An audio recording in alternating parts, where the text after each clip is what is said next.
of our nation for Christ in Europe and throughout the world. So that's an important time of prayer this evening after the main meeting here in the Big Top, the main celebration, and that prayer time will be from 8:45 to 9:30. In Harvest News on page 3 there's some more details about that time of prayer.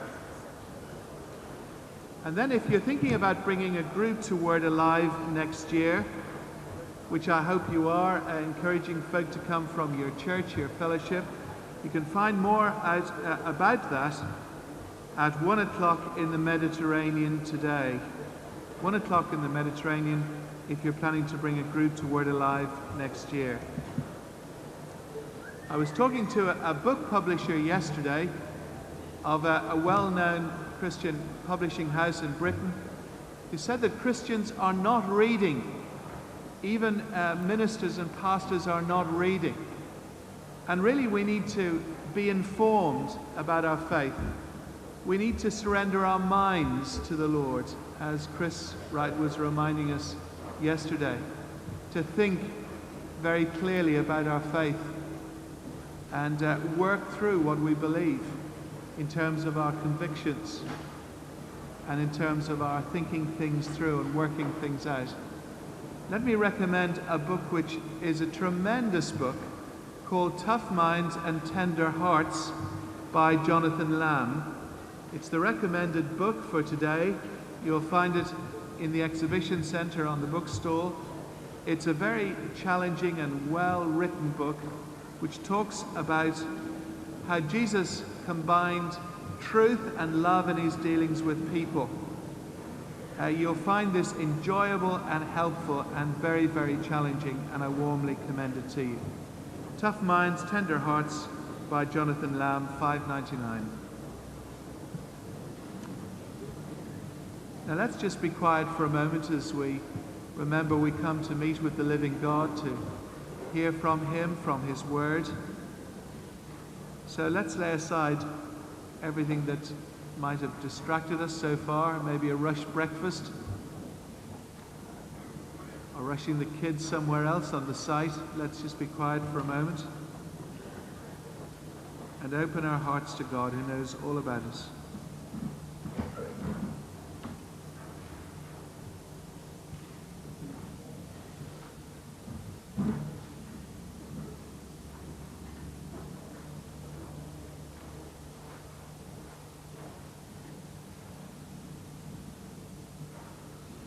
Let's stand and sing John Newton's great hymn, Amazing Grace, how sweet the sound that saved a wretch like me. Number 6, Amazing Grace.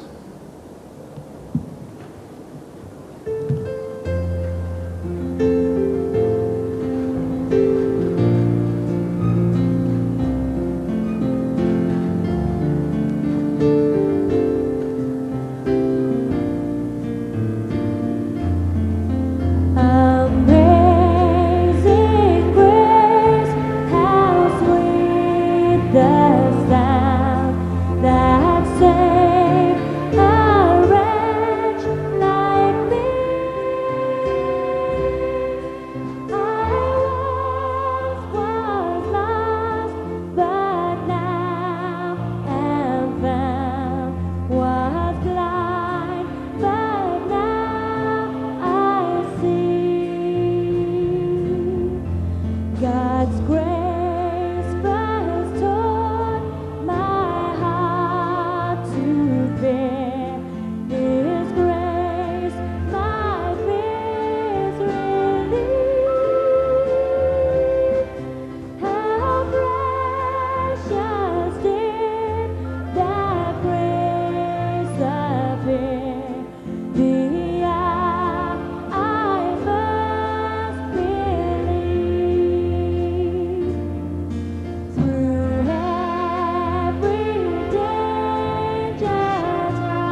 for your grace, your amazing grace to us, each one of us.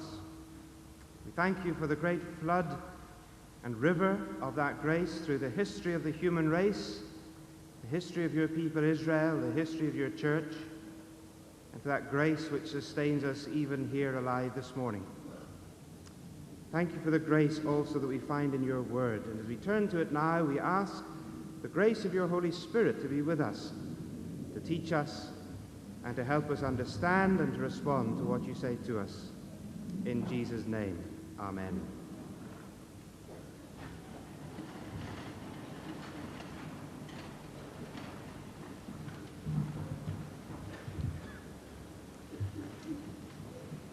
Wonderful hymn, isn't it?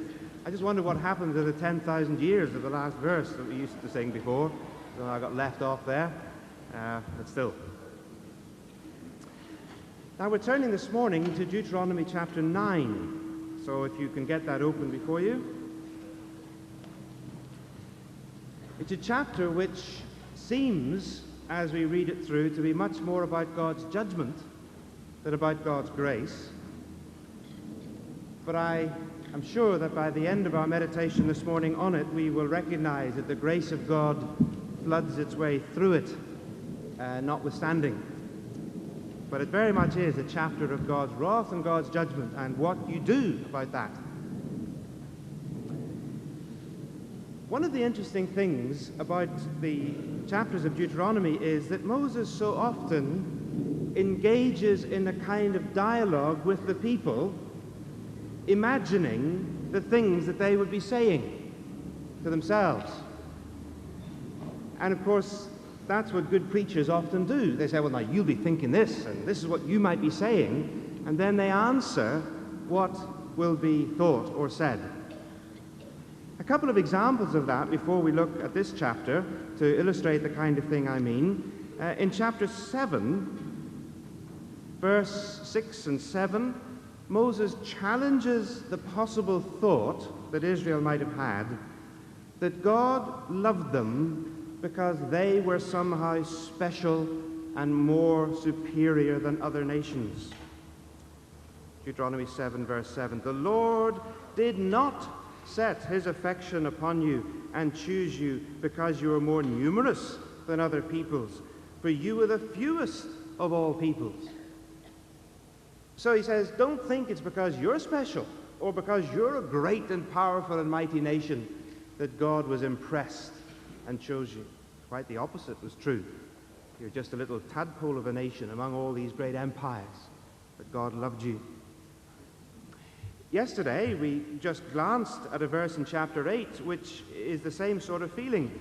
Chapter 8, verse 17, it says, you may say to yourself, my power and the strength of my hands have produced all this wealth for me. And that's moving from the kind of racial arrogance of chapter 7, which is saying we're the best nation, to a kind of economic arrogance and saying we are wealthy, we are powerful because we've achieved it all and taken that power and glory to ourselves. And here now in this chapter, chapter 9, Moses targets another kind of self-assertion that the people might fall into, which in this case is a kind of self-righteousness, which comes out in verse 4. After the Lord your God has driven those nations out before you, do not say to yourself, the Lord has brought you here to take possession of this land because of my righteousness. So that's the sort of background to what we're looking at here today. It is this instinctive human tendency to want to boast and take credit to ourselves, either in terms of racism or in terms of economic materialism or in terms of moral superiority, especially as a result of military victory. A very human temptation. And in each case, God says, don't think that way. That's wrong. So let's now turn to this chapter, chapter 9, and I've divided it really into two halves, well, not quite halves, but certainly two sections. I've called it Confronting God, because that's certainly what happens towards the end of the chapter when Moses gets into intercession. I was going to say gets on his knees, but actually he was further down than that. He was flat on his face before the Lord for part of this chapter. But in this chapter we have, first of all, a description of God's judgment on the wicked and the moral inferences that you can draw from that. And then secondly, we look at God's judgment on his own people and what that produces. So first of all then, in verses 1 to 3, God looks ahead to the future and says this. Now reading from chapter 9, verse 1. Hear, O Israel, you are now about to cross the Jordan, to go in and dispossess nations greater and stronger than you, with large cities that have walls up to the sky, those cities that had scared their fathers so much that they wouldn't go in. These people are strong and tall, they're Anakites, and you know about them, and you have heard it said, who can stand up against the Anakites? But be assured today that the Lord your God is the one who is going across ahead of you like a devouring fire, and he will destroy them. He will subdue them before you, and you will drive them out and annihilate them quickly as the Lord has promised you. So the chapter begins then with that great reassurance of God's presence with his people, God's dynamic power, and that God would go ahead of them and win the victory over their enemies. The previous generation would not believe that and had failed. And Moses is now encouraging these people to go ahead. The initiative would be God's, the campaign would be God's, the power would be God's. Israel would have to do the actual physical fighting, but basically it was going to be God's work and God's judgment. But after that has happened, what next? Then what do you say? What do you think? When all the dust has settled and all the battles are over, then what? That is where the temptation comes in, to give way to a kind of self-congratulation, a sort of euphoria of victory, and to say to themselves, as it says there in verse 4 and verse 5, the Lord has brought us in here and we've achieved all these victories because we're really great. You know, we're righteous, we're victorious, we are the ones that God really shines his sun upon, boasting in that way. And what God, through Moses, is wanting to do here is to say, look, just as I told you before, you can't take any credit for the fact that you are the people of God, because that's just due to the fact that God loved you and called you and chose you. So if you can take no credit for your election, to use our theological language, so you can take no credit either for your victories. We aren't Christians because we deserve to be, and we don't go on being Christians because we deserve to be. As the people of God, we depend both in our calling and in the progression of our Christian lives as the people of God on God's grace and God's power, and not on our own self-righteousness. Let's look a little bit more closely at these verses now, from verse 4 to 6, to see exactly what the people were saying and exactly how God answers them. Starting again in verse 4, after the Lord your God has driven them out before you, do not say to yourself, the Lord has brought me here to take possession of this land because of my righteousness. No, it is on account of the wickedness of these nations that the Lord is going to drive them out before you. It's not because of your righteousness or your integrity that you're going in to take possession of their land, but on account of the wickedness of these nations that the Lord your God will drive them out before you, in order to accomplish what he swore to your fathers, to Abraham, Isaac, and Jacob. So understand then, repeat, did you hear it? Understand then, it is not because of your righteousness, third time we've heard that the Lord your God is giving you this good land to possess. For you are a stiff-necked bunch of rebel people. It actually says, I was interpreting it there somewhat. Now probably we should take verse 4 as one whole sentence of what the people were saying. I know in the NIV it has put the quotation marks around the first part of the verse and then put a no in between because of my righteousness and on account of the wickedness. It says no. Probably that's not quite the way it's intended. Probably what these Israelites were saying is this: God has won us this victory because of two things. It's like a kind of equation. Our victory equals our righteousness plus the nation's wickedness. We are right, they are wrong, and so God has won us the victory. That was the kind of binary logic, simple equation that they wanted to say. Who won? We did. So who's righteous? We are. Who's wicked? They are. And they turned the whole story of the conquest, as it were, into a kind of goodies and baddies film that we so often remember perhaps as children watching westerns, and you come in halfway through and you don't know quite who's who, and you say, who's the goodie? Is he a baddie? And it's all very simple and straightforward. And that's what the Israelites were wanting to do. Our victory is because of our righteousness and their wickedness. And what God is doing here, in fact, is to challenge the simplicity of that equation and to deny one part of it and affirm the other.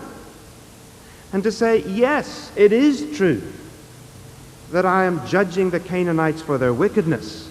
That is true.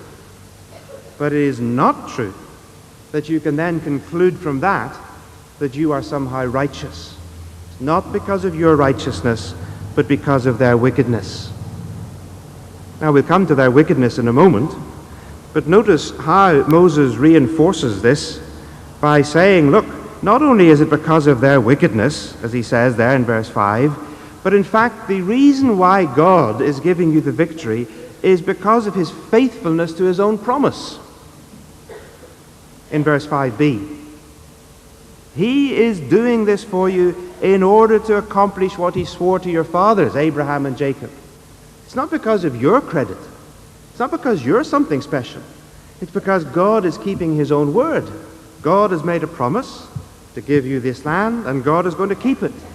God's faithfulness to himself is what is enabling him to give you the victory over his enemies. And conversely, if it were up to your righteousness, you wouldn't be getting any victories at all. Because far from it being the case that it's because of your righteousness, verse 6, it's actually in spite of your stubbornness. It's the last line of verse 6. God is giving you this good land to possess, even though you are a stiff-necked, rebellious, stubborn people. If anybody deserves to be punished and destroyed, it's you. And it's only by God's grace that you're this far at all. And so they needed to be deflated and disillusioned of this kind of moral superiority that they had. So that's the emphasis and the meaning of these words. What do we say from them? How do we apply them? And what do they say for us? Well, first of all, and very clearly, in a theological sense, they stand along with the rest of the Scripture in affirming the grace of God and in denying any human claim upon God arising out of our own self-righteousness. Israel wanted to boast, and God says, stop it, you've got nothing to boast of. And I'll tell you why, says the text, and goes into the history.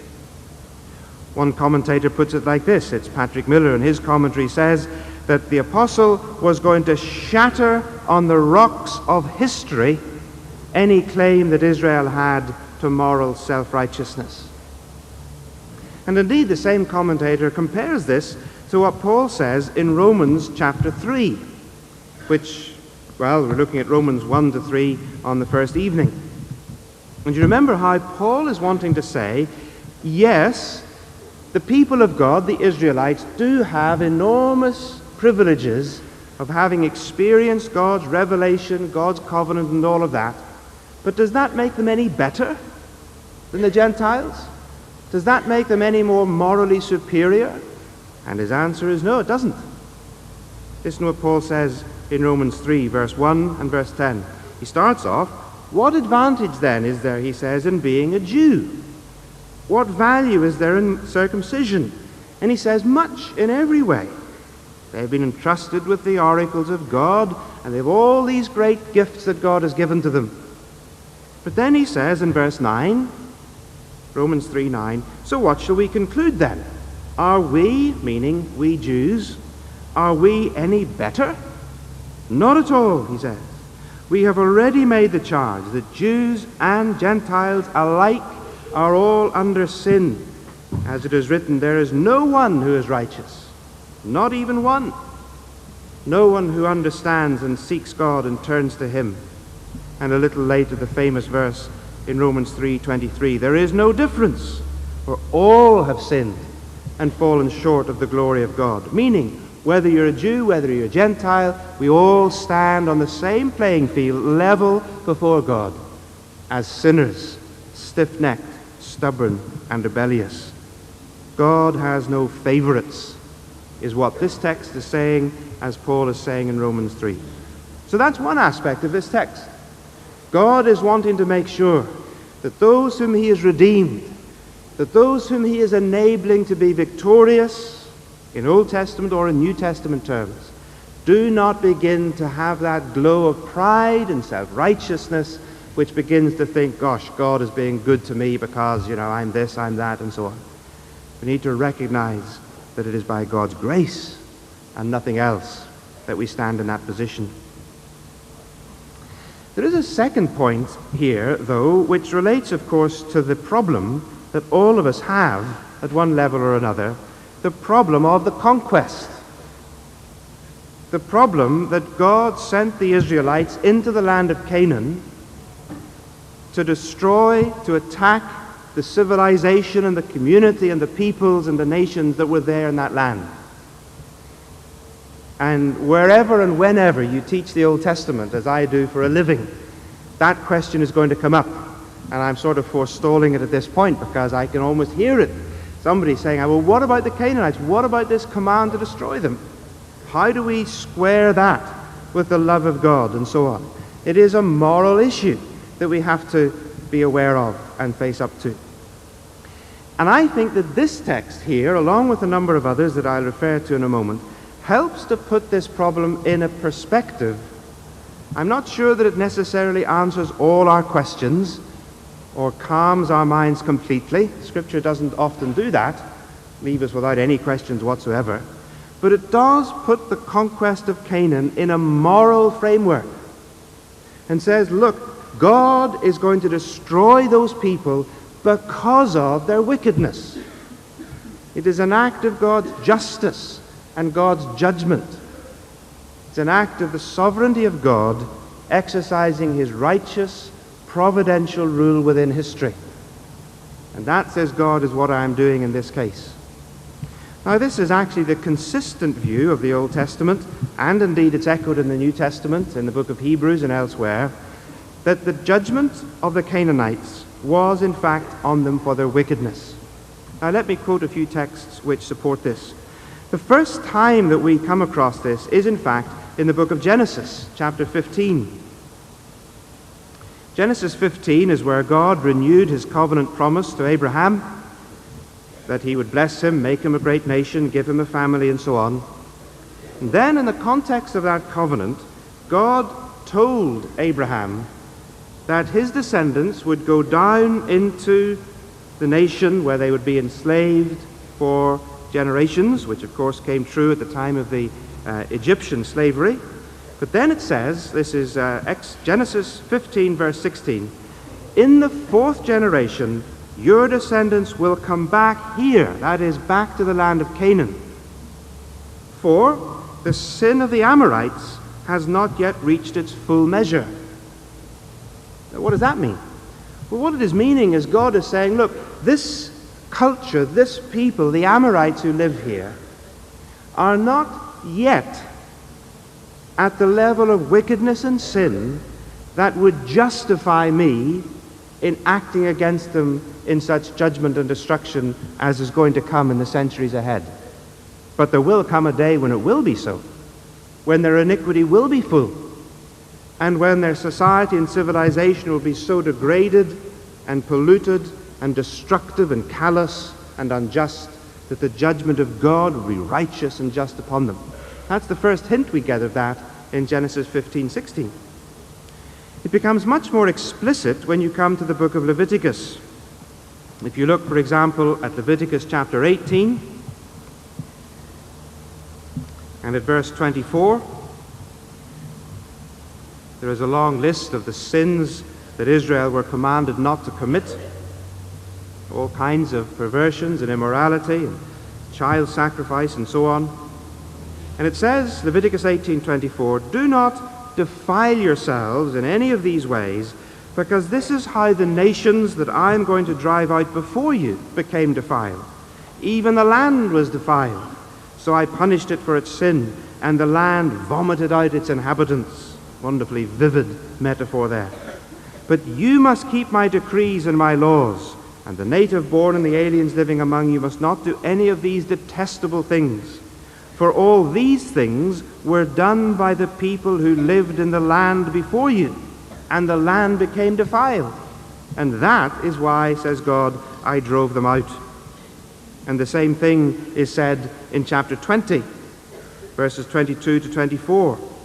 "Keep all my decrees and laws and follow them in the land where I am bringing you to live, so that it may not vomit you out. You must not live according to the customs of the nations that I am going to drive out before you. It's because they did all these things that I abhorred them and drove them out." So what we're seeing here is quite clearly that the sin of the Canaanites, which we know about from the Old Testament, which included all the varieties of social injustice, moral perversion, degradation of sexuality, sacrifice of children, a whole range of evils, was the moral reason for which God acted in judgment upon them. Now that puts the whole thing in a rather different context. It's not just a matter of arbitrary violence. But there is another side to this, which is often overlooked, which is this. In those same texts where God threatened to do to the Canaanites what he then did, in the case of Genesis, or where God says to the Israelites, I'm going to drive the Canaanites out because of their wickedness, God also says to the Israelites, look, if you do the same things, I'm going to drive you out of the land. In other words, the judgment of God against the Canaanites would be exactly the same judgment of the same God for the same reasons as he would bring upon his own people if they went the same way of sin and wickedness, idolatry, immorality. And as we know, in the story of the Old Testament, that is exactly what happened. God does not have favorites. The conquest was not just a question of God saying, oh, I like these people, I don't like them, so up them, down them, and so on. It was not like that. God is a consistent God who keeps his promises and his threats to all nations of the world in his acts of sovereign divine judgment. It's the moral consistency of God which is being expressed here. So that's, I think, a very important perspective that I would hope that we would hold on to when we are troubled by the problem of the conquest. But let's come back to our text, because yes, as I've been saying, the judgment on the Canaanites would be because of their wickedness, but that in a sense is almost the secondary point that God is wanting to make here. The main thing that he is wanting to say is, look, Israelites, whatever it means in terms of the Canaanites, it's not because of your righteousness. The Canaanites were wicked, but that did not establish the righteousness of Israel. You see, in ancient warfare, and indeed in some kinds of modern warfare, there is always this temptation to assume that, in a sense, whoever wins is right, in the right.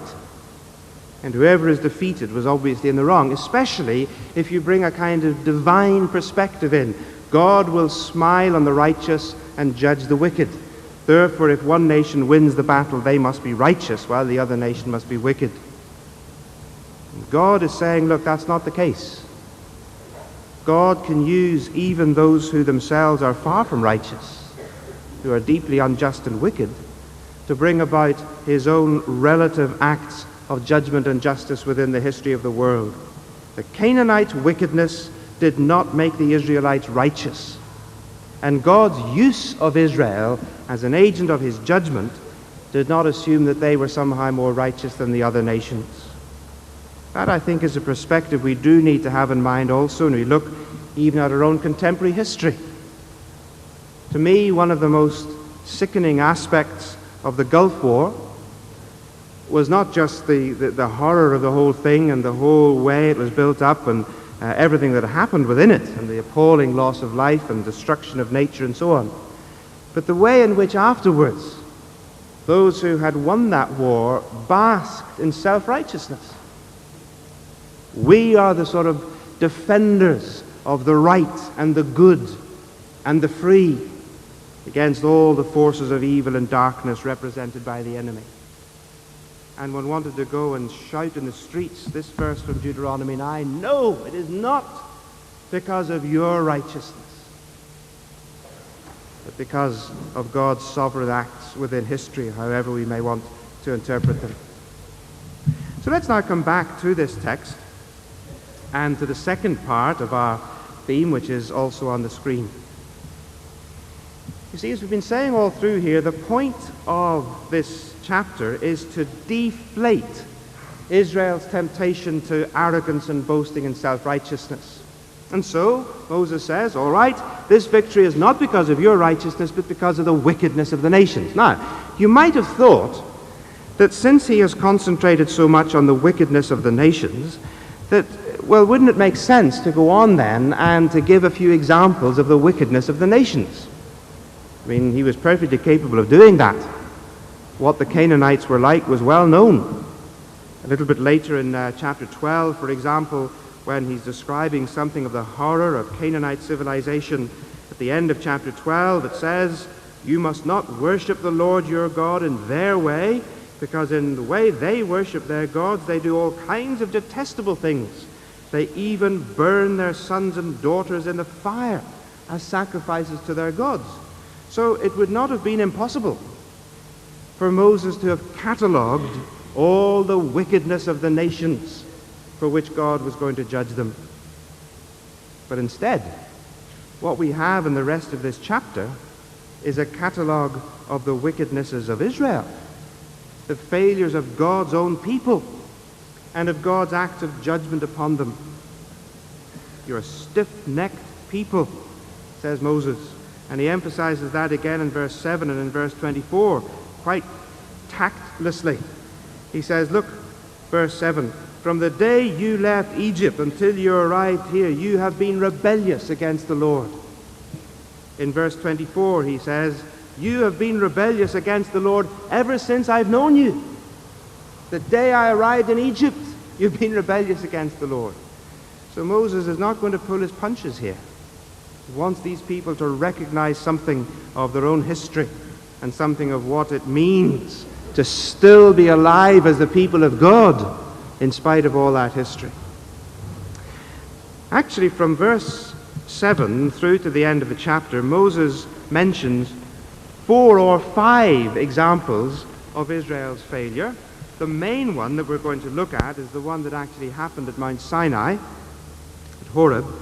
But you know, Moses throws a few more in. If you look at verse 22 and 23, he pauses for a moment in describing the great rebellion at Mount Sinai and says in verse 22, you also made the Lord angry at Taberah and at Massah and at Kibroth Hattava.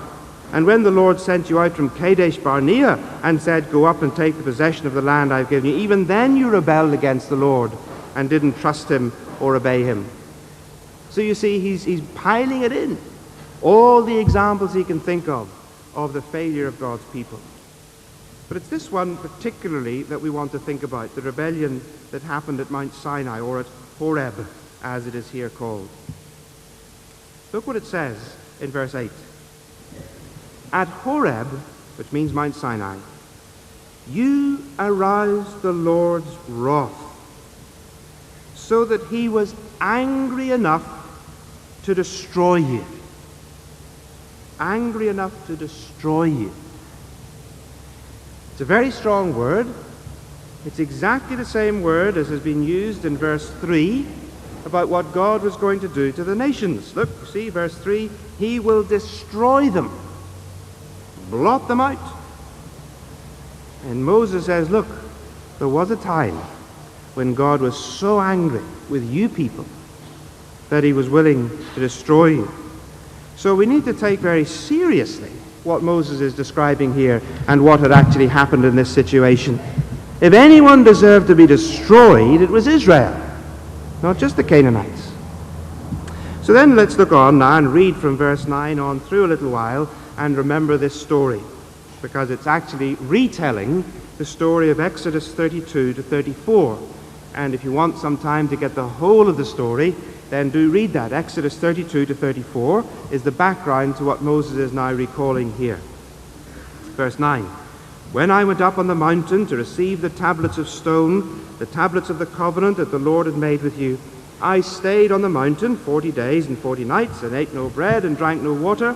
And the Lord gave me the 2 stone tablets inscribed by the finger of God, and on them were all the commandments that the Lord proclaimed to you in the mountain out of the fire on the day of the assembly. And then at the end of the 40 days and 40 nights, the Lord gave me those 2 stone tablets, the tablets of the covenant. Then the Lord told me, go down from here at once, because your people whom you brought up out of Egypt have become corrupt, and they have turned away quickly from what I commanded them, and have made a cast idol for themselves. And the Lord said to me, I have seen this people, and they are a stiff-necked people indeed. So let me alone, that I may destroy them, same word, and blot out their name from under heaven. And I will make you into a nation stronger and more numerous than they. So I turned and went down the mountain while it was still ablaze with fire. And the 2 tablets of the covenant were in my hand. And when I looked, I saw that you had sinned against the Lord your God, and you had made for yourselves an idol cast in the shape of a calf, and you had turned aside quickly from the way the Lord had commanded you.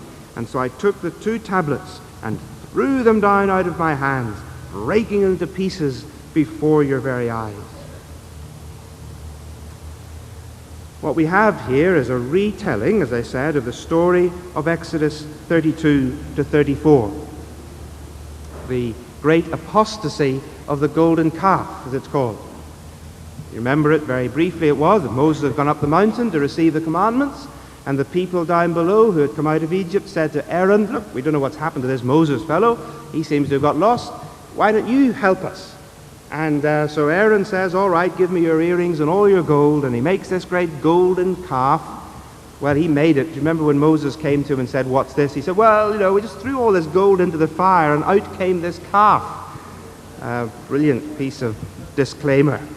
But that was what happened. And then we read that the people not only bowed down and worshipped this, but also fell into carousing and adultery and immorality and all sorts of revelings. It was a monumental act of apostasy and sin against God, which aroused the anger of God. And so look at God's reaction to this. Look at what God does and what he says. First of all, God virtually repudiates the Sinai covenant. Notice how he says in verse 12, go down from here because your people whom you brought up out of Egypt, Moses.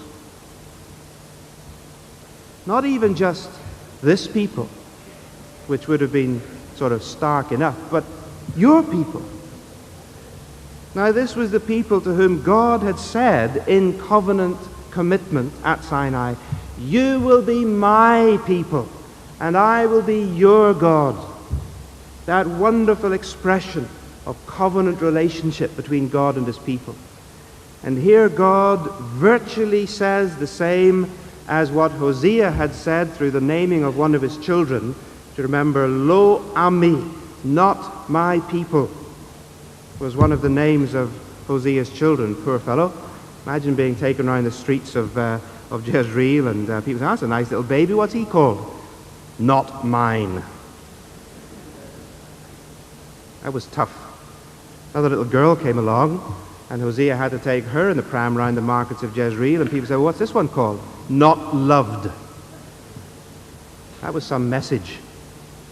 Well, this is virtually the same. It's not quite as stark as that, but it is virtually that. God is saying, look, Moses, your people, whom you brought up out of Egypt, look what they're doing. And to make it quite clear that there is a sense in which the Sinai covenant is here being broken and virtually repudiated by God, is the action of Moses with the tablets of the law in the verses which follow. the breaking of those tablets.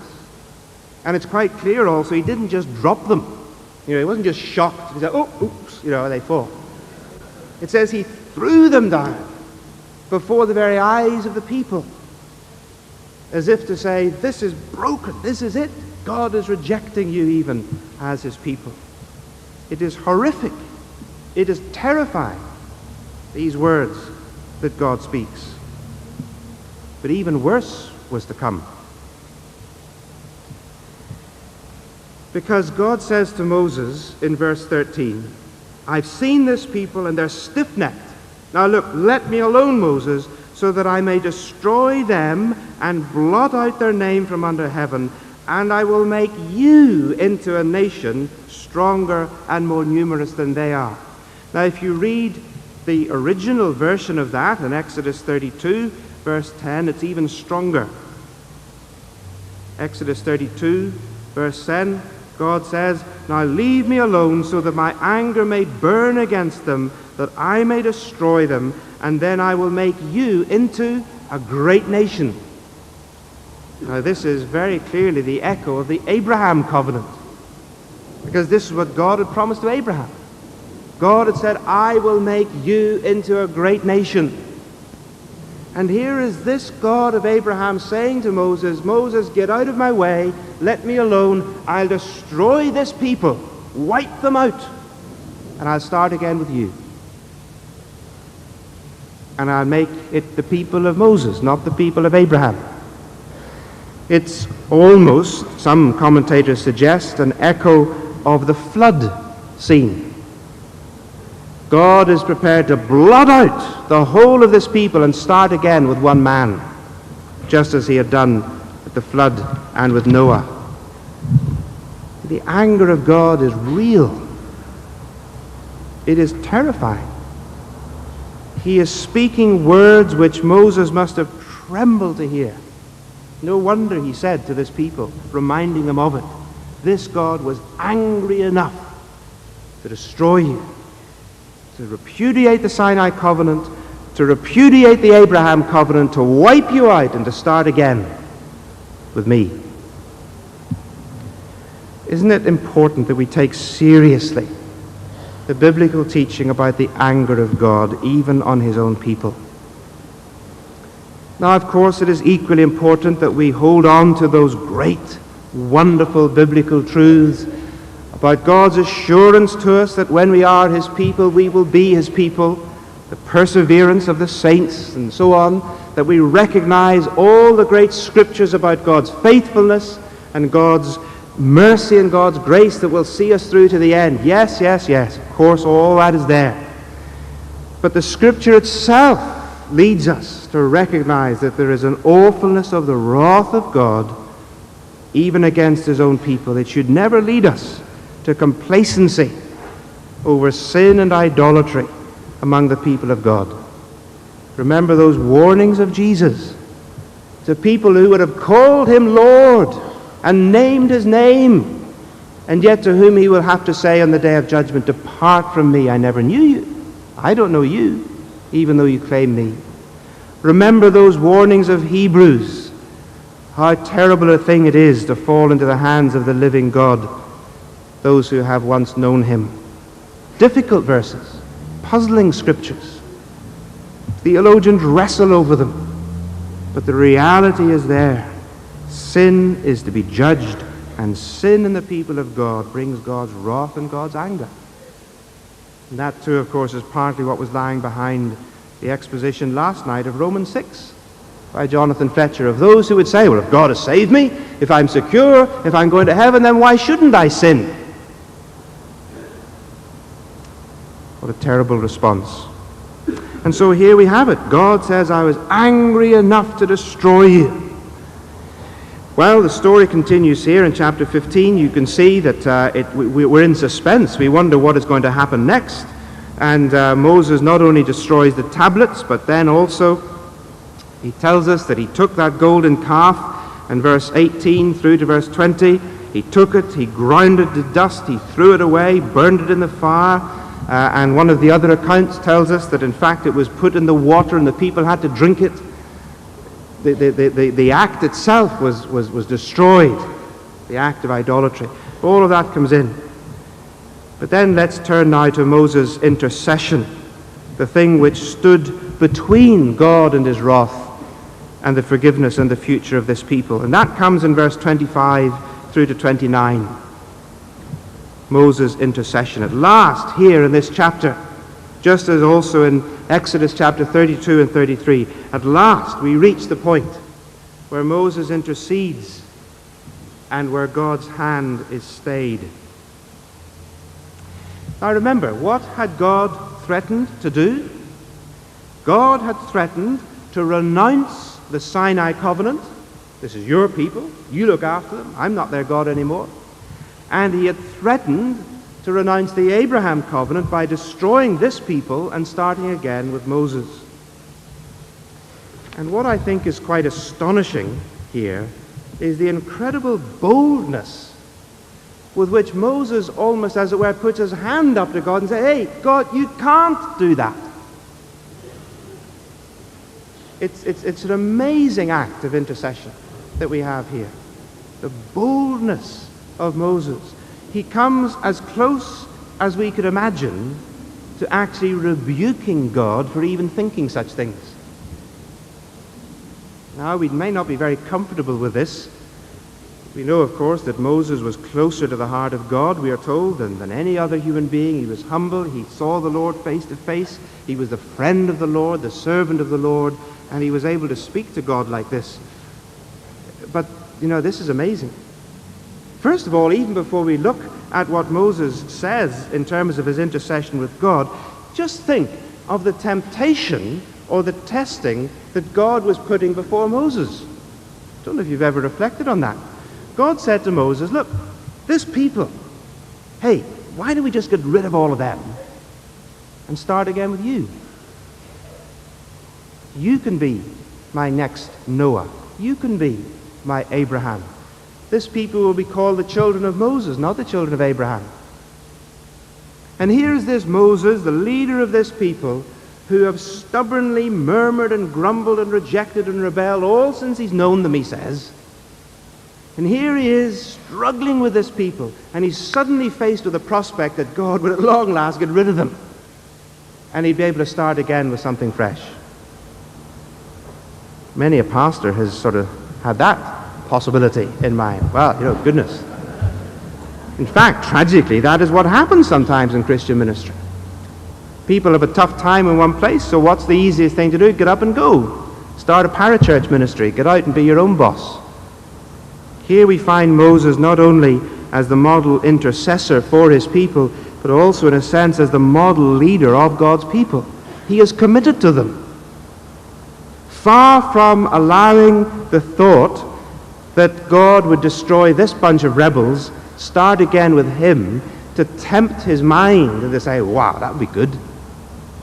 He virtually says to God, God, how could you think such a thing? This is your people. He's committed to these people and their welfare and to their God. So let's look at exactly how he intercedes.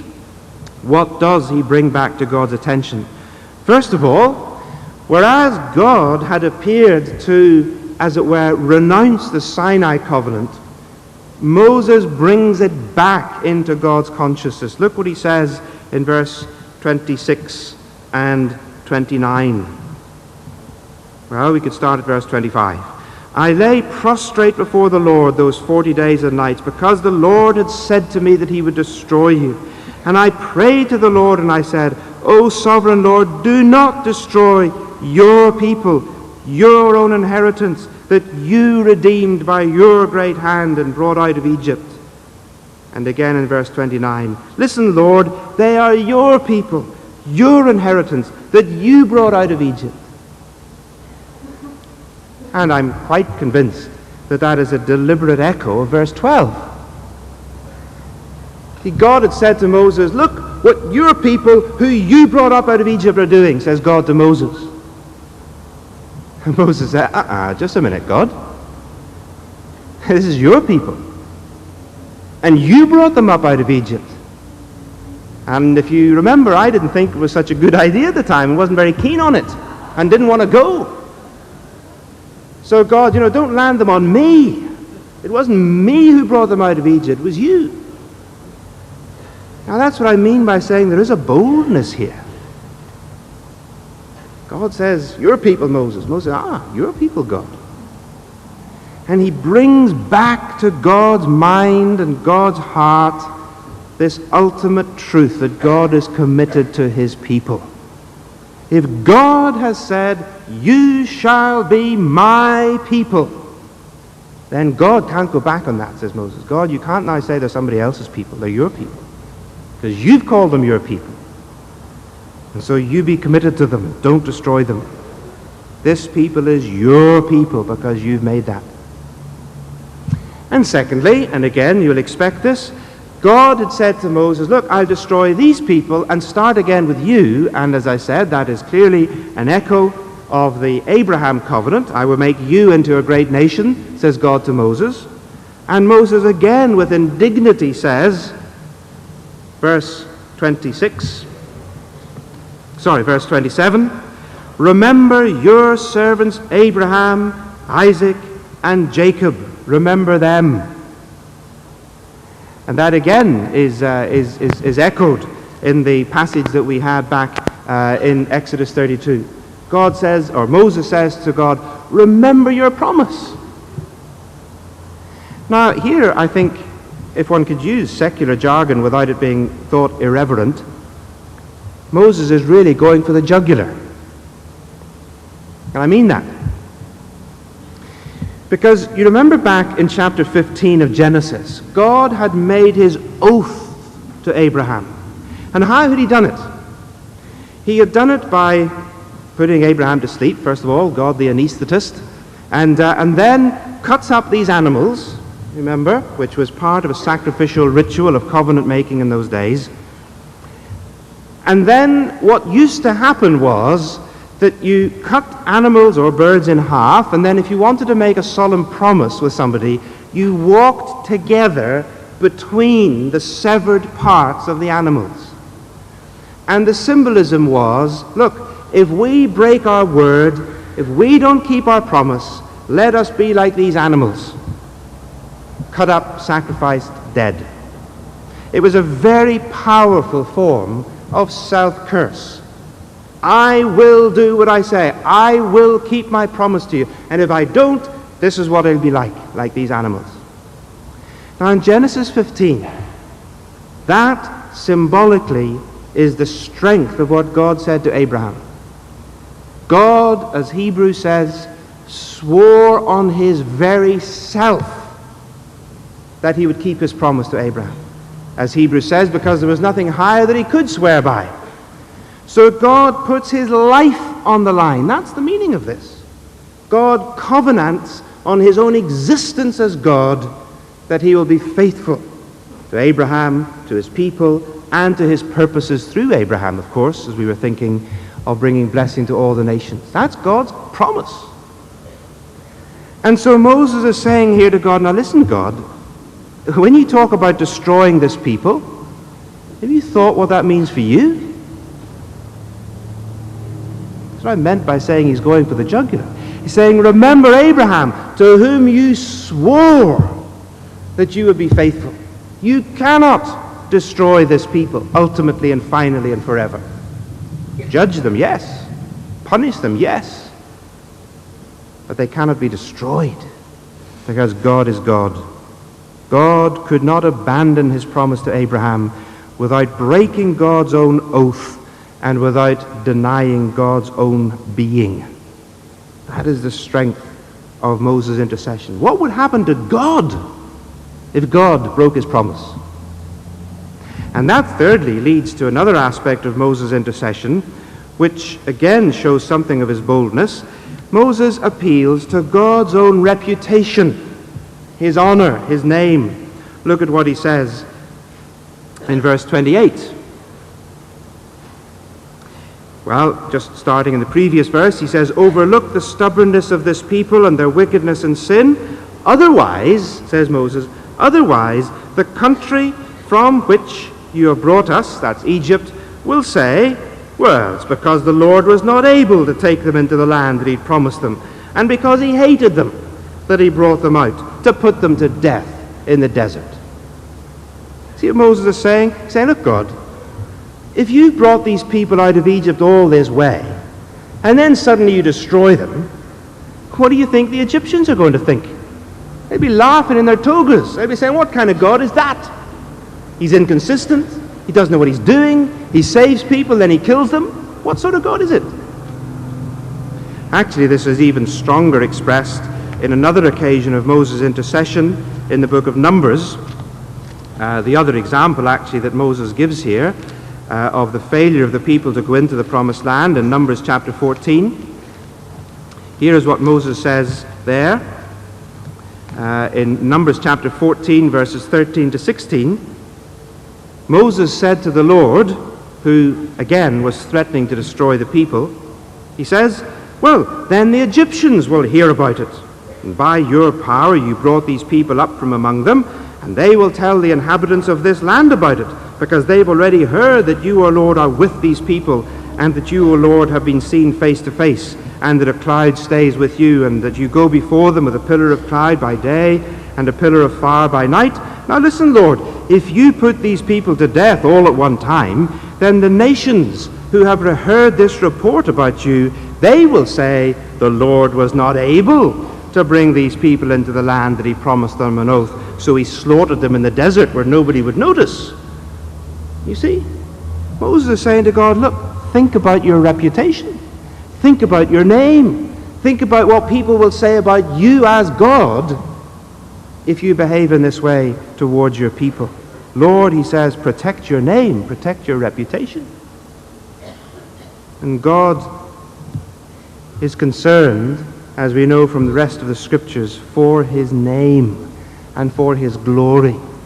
Not because, as it would be in our case, that he is somehow niggled and narked if people don't like him or worship. This is God we're talking about, the creator of the universe, not some self-opinionated child. This is God, concerned for his name, concerned for the nations, knowing what people will think of him, concerned for the holiness of his name and his reputation, as indeed Ezekiel was also concerned. And so Moses then here in this intercession goes right to the very heart of God's own priorities. And that, I think, is part of the clue to successful intercessory prayer, if we want to use that language. Look what he says in chapter 9, verse 19. He says, the Lord listened to me, even though he was angry enough to destroy you. And then again in chapter 10, verse 10, the Lord listened to me this time also, and it was not his will ultimately to destroy you. The Lord listened to me, said Moses. Why? Because Moses pleaded with God for the sake of his people, for the sake of his promise, and for the sake of his name. And in all three things, he was going to what is most precious to the very heart of God. God's love for his people, God's faithfulness to his promise, and God's concern for his own glory. And if we want a model of intercession, here it is. It is, of course, a model which is picked up and echoed in other parts of the Old Testament. I'm sure you're aware of the great prayer of Daniel in Daniel chapter 9, and the great prayer of Nehemiah in Nehemiah chapter 9 also, as it happens. So here you have it 3 times in 3 books, dial 999 for intercessory prayer. You've got Deuteronomy 9, Nehemiah 9, Daniel 9, there it is. And you'll find the same pattern, the same model. These men knew how to touch God's heart because they knew what was most important to God himself. Now, of course, there is still, isn't there, a mystery to this. There are all sorts of questions that this passage arouses in our hearts. I find it a disturbing text, this, and also Exodus 32. I find that it raises questions like, well, did God really mean it? Was God really serious? What would have happened if Moses had tripped on the way down the mountain and been concussed at the time and had not prayed? Had God really forgotten the things that Moses had to remind him of when he says to God, God, remember that this is your people? Remember Abraham? Had God forgotten? All sorts of questions that come to our minds around this sort of experience of intercessory prayer. And yet, of course, they are the same questions that puzzle us about prayer in general. Why do we have to pray? Why do we intercede? You know, this is always a puzzle. Why doesn't God just do it? Why does he want us to intercede and plead and pray and so on? I would just say a couple of things about that. I think, first of all, it is important that we treat a text like this with integrity, that we regard it as a genuine encounter between the living God in all his seriousness and Moses in all his seriousness. There was no play acting going on here in my interpretation of the text. God was not bluffing, and Moses did not think that God was bluffing. Moses didn't say to God, you can't be serious. He took him seriously. But he took God to things that God took even more seriously. His people and his promise and his name. Psalm 106 verse 23, for example, a great psalm of the history of God's people. Psalm 106 verse 23 tells us that God would have destroyed his people if Moses had not interceded. Now that's putting it pretty strongly. So there is a problem, there is a paradox, but it's serious and it's genuine. There is an encounter here. I think perhaps one way of trying to help us through it is to see that although at one level we could say that Moses was trying to change God's mind, it looks like that. God says, I'm going to do this, and Moses says, don't do that. Yet at the same time, Moses was actually appealing to God to be consistent. He was asking God to change his immediate intention in order for God to be faithful and consistent to his long-term intentions and goals. And saying to God, this is your people, this is your future, this is your name, this is your promise. It almost seems also that God wanted Moses to do that. There's something of a mystery in that little expression when God says to Moses, let me alone. Jewish commentators in this text, all down through the centuries, have often seen in that expression of God a very profound moment. Because clearly if God said to Moses, let me alone, Moses had already begun to protest. And you get the feeling of, well, why did God need to say to Moses, let me alone, I'm going to destroy these people? He could have done it immediately. He could have done it without telling Moses. But it seems as if he declared his intention to Moses and then says, let me alone, in the hope that Moses will come back and won't let him alone. God actually invites the intercession of Moses into his own deliberation and his own intention, just as God had done with Abraham also, immediately before the destruction of Sodom and Gomorrah. There in Genesis chapter 18, as you may remember, God went and had a meal with Abraham and Sarah, with two of his angels on the way to Sodom and Gomorrah, had a chat, and then says to himself, shall I hide from Abraham what I'm about to do? No, I won't. And then he tells Abraham what he is going to do, and Abraham, like Moses, turns to intercession and to prayer on behalf of the wicked. It's as if God invites intercession. It's not because it's something that we struggle with because we want to plead with God and change his mind as an unwilling God. It is God actually bringing our prayers into his own sovereign planning and deliberation. Here is how one commentator expresses this. God vows the most severe punishment imaginable, but then he suddenly conditions it, as it were, on Moses' agreement. Let me alone, he says, that I may consume them. And the effect is that God himself leaves the door open for intercession. He allows himself to be persuaded. This is what a mediator is for. So intercessory prayer, you see, then, is not some kind of an irritating interruption in God's plans. as if God is going along this way and he keeps having to turn. And I say, what do you mean? What's that? Come on, line number 4.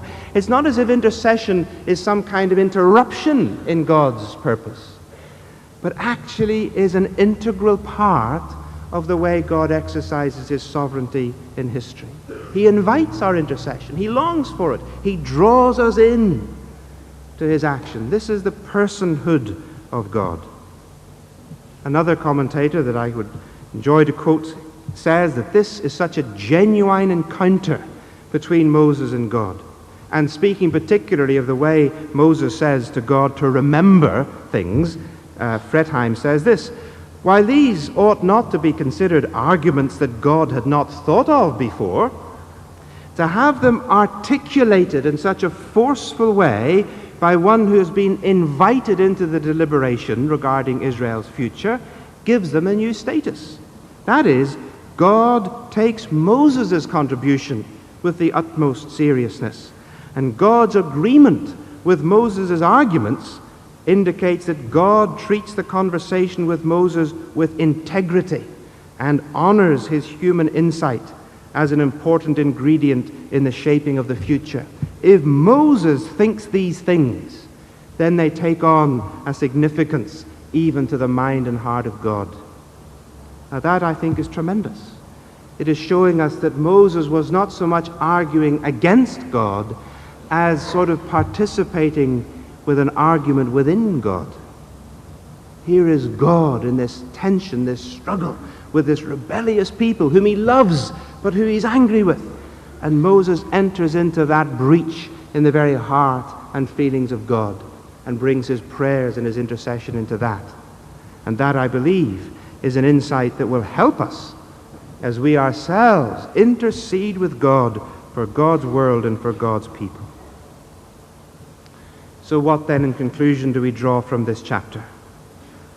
Well, it surely has exposed to us, has it not, the awful seriousness of God's wrath and God's judgment. There are terrifying words in this chapter which we can so easily skate over. Terrifying words of the judgment of God on the wicked and on his own people. So how do we respond? We respond, first of all, as with the first part of the chapter, by avoiding all sniff of self-righteousness when God judged the wicked, and rather recognize in humility our own stubbornness and stiff-neckedness, and say in those classic words, so true, there, but for the grace of God, go I. And secondly, that when we are faced with the reality of the judgment of God, or the declared or the anticipated judgment of God on his people, that we engage in intercessory prayer, not as a way of somehow persuading a reluctant God to change his mind, but rather entering into the very deepest concerns of God's own heart for his people, for his promises, and for his own name and glory. And may we then follow the example of Moses, this great leader and this great intercessor, in the very presence of God, for his name's sake. Amen. Let's again pause for a moment of quiet before we turn to our final song.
We have been very powerfully reminded this morning that we can never stand before God in our own righteousness,